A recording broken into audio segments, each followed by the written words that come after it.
Hey guys, it's Jordy, and today we're going to be doing a review and a demo of Spirit Halloween's 2024 model of Dagger Mike. So the first thing we're going to be talking about are his daggers. So the main attraction from Dagger Mike are mainly the daggers. The reason why the daggers are one of the main parts of Dagger Mike is because they look super shiny and realistic. So there's this one problem that Dagger Mike has that probably a bunch of other animatronic YouTubers have about him too. And the reason is because there is no blood on his hands and the daggers. And the daggers, I'm not saying they're bad, but they're like really realistic to real ones if I saw them in real life. Because they are very shiny and brand new looking. Same with the hands. The hands look also really deeply put into detail from them. And yeah, it looks really cool. It actually looks like he's holding a dagger. It's really cool. So the next thing we're going to be talking about Dagger Mike is his face, his head, and the hat. So first, we're going to be starting out with the face. Now the face, I really like the details in the wrinkles, like the shading in the wrinkles. It's really impressive. It's really impressive of how they sculpted that in. The makeup as well also looks really good, along with the teeth. The teeth look really nice and sharp and pretty realistic. And the eyes, I really like the pitch black eyes. They really look creepy. Not like a normal creepy Halloween clown that you see. Really creepy, super scary face. So next, we're going to be talking about the head. Now the head, the ears look really good too. The ears, they look pretty realistic to normal ears, probably one of the most realistic things. But a really noticeable part in it is the seam line from the mold. Now it's on both sides. It might be a bit harder to see. No, it's not. But it looks pretty bad if you think about is it just normal face paint. But if you actually kind of think about it, it kind of makes it look like he's wearing a mask. Now it wouldn't make sense on the ears, but if you think about it really well, it kind of looks like he's wearing a mask. The back of the head, probably what you'd expect, nothing too exciting. But yeah, his head looks pretty good. Next, we're going to be talking about his hat. Now the hat, it actually looks really good in real life. Make sure, so there's a seam line on the hat.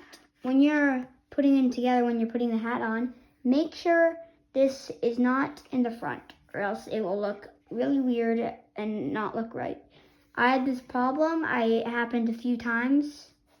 I tried to readjust it, and then I randomly readjusted it again accidentally, and it was in the front.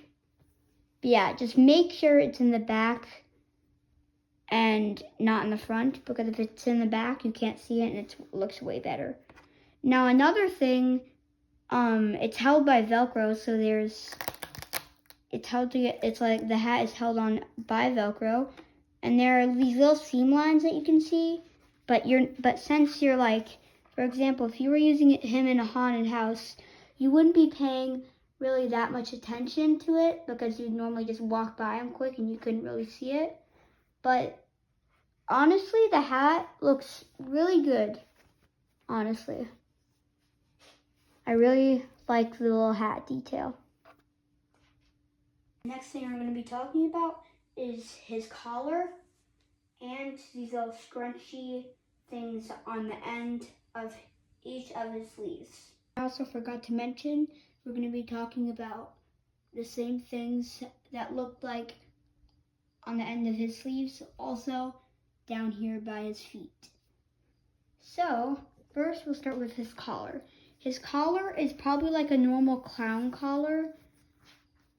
In the front, it's held down by Velcro. In the back, it's also held together and held down by Velcro too.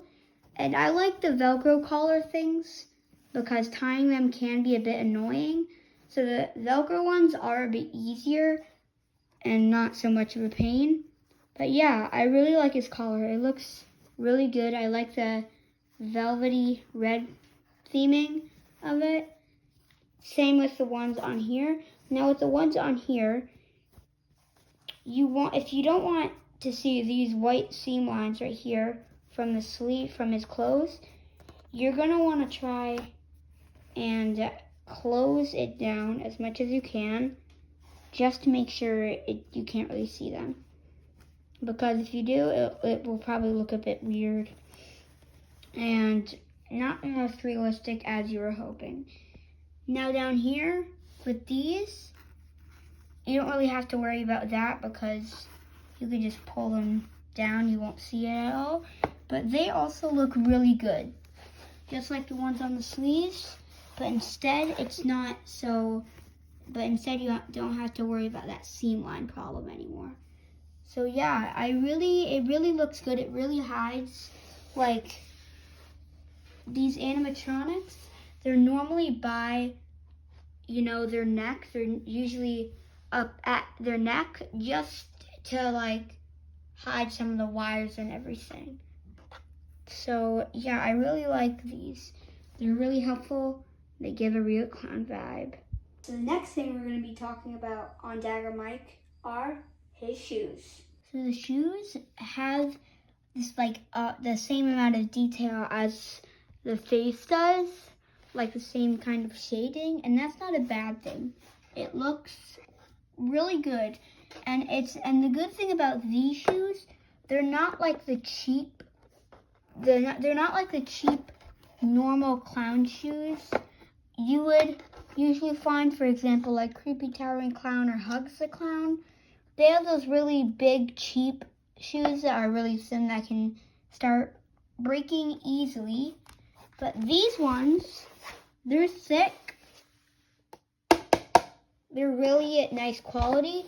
And underneath each shoe, there's a little hole. There's a little hole in the shoe where this little metal thing goes into, so that they don't slide around. Now with Hugs the Clown and Creepy Down Clown and other clowns with those same shoes, with the really cheap ones, they do not have that feature. They're the really cheap ones that can slide around, twist around. They're trying to move them, and it can be really annoying. But these, I really think they have some good detail on them. Spirit Halloween really tried to make them look pretty good and not the cheap kind of shoes. So the next thing we're going to be talking about on Dagger Mike are his clothes and his pom-poms. First, we're going to be talking about his clothes. Now his clothes look really good. I really like that black sort of watercolory, dirty black thing, those black little marks on his clothes. Now they look really good. I really like the design. That's a really unique clown design. Some other clowns have that, but not as much of it, because if other clowns have these kind of clothes, they'll mainly not have this much of this texture on it, because they'll probably have more blood on their outfits. And that's why this is really unique. Dagger Mike looks like a new killer that hasn't even killed anybody, which isn't the best thing about him, probably only the only bad thing about him. And I really think the clothes look pretty good. Even in the back, we have this opening right here to get to his mechanism, and a little pouch down here to plug in wires and get to his control box. And now we're going to talk about his 3 pom-poms and his IR sensor. So the pom-poms, they are probably like a normal clown pom-pom style you'd see.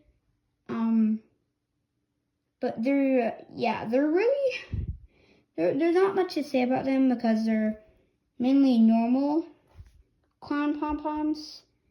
But yeah, and the center, it's pretty well hidden because of the clothes texture and the color of the sensor, because our sensors are always white. So yeah, basically it's hidden pretty well if you're not paying attention. And that is basically all we have to say about Dagger mic. Now, for the last part you've all been waiting for is the demo.